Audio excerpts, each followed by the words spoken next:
warahmatullahi wabarakatuh.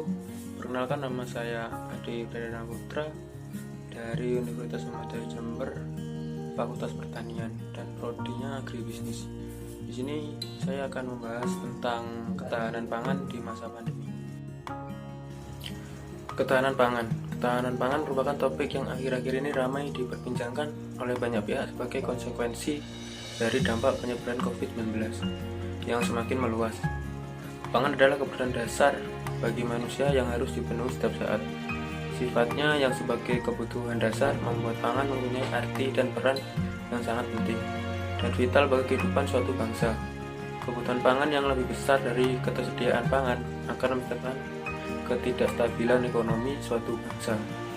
Tidak hanya berdampak pada aspek ekonomi saja, terganggunya ketahanan pangan akan menimbulkan berbagai gejolak sosial dan politik. Tujuan ketahanan pangan. Pelaksanaan pembangunan ketahanan pangan bertujuan untuk mewujudkan pemantapan ketahanan pangan masyarakat sampai tingkat perseorangan secara berkelanjutan. Menurut World Food Summit, ketahanan pangan terjadi ketika semua orang setiap saat memiliki akses fisik, sosial, dan ekonomi terhadap pangan yang cukup, aman, dan bergizi yang memenuhi kebutuhan sehari-hari dan untuk kehidupan.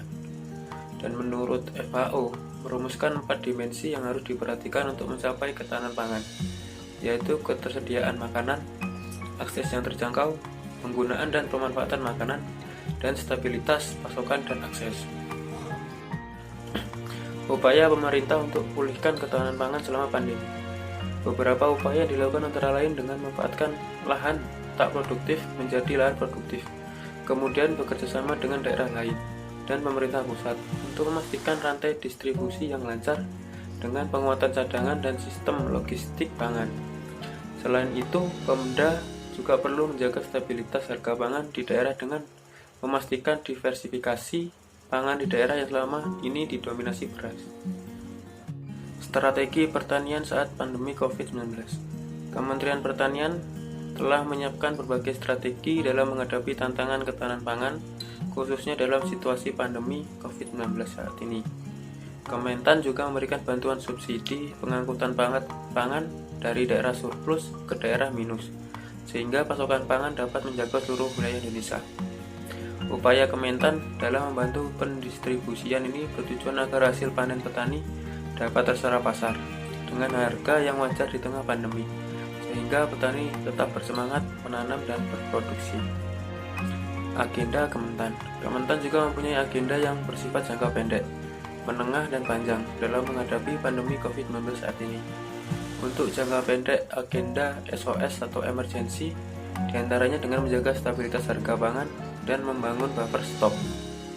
Agenda jangka menengah diwujudkan dengan melanjutkan padat karya pasca COVID-19, diversifikasi pangan lokal, membantu ketersediaan pangan di daerah defisit, antisipasi kekeringan, menjaga semangat kerja pertanian melalui bantuan Saprodi dan Alsintan, mendorong family farming, membantu kelancaran distribusi pangan, meningkatkan ekspor pertanian, memperkuat konstratani. Sementara agenda jangka panjang dilakukan antara lain dengan mendorong peningkatan produksi 7% per tahun dan menurunkan kehilangan hasil menjadi 5%.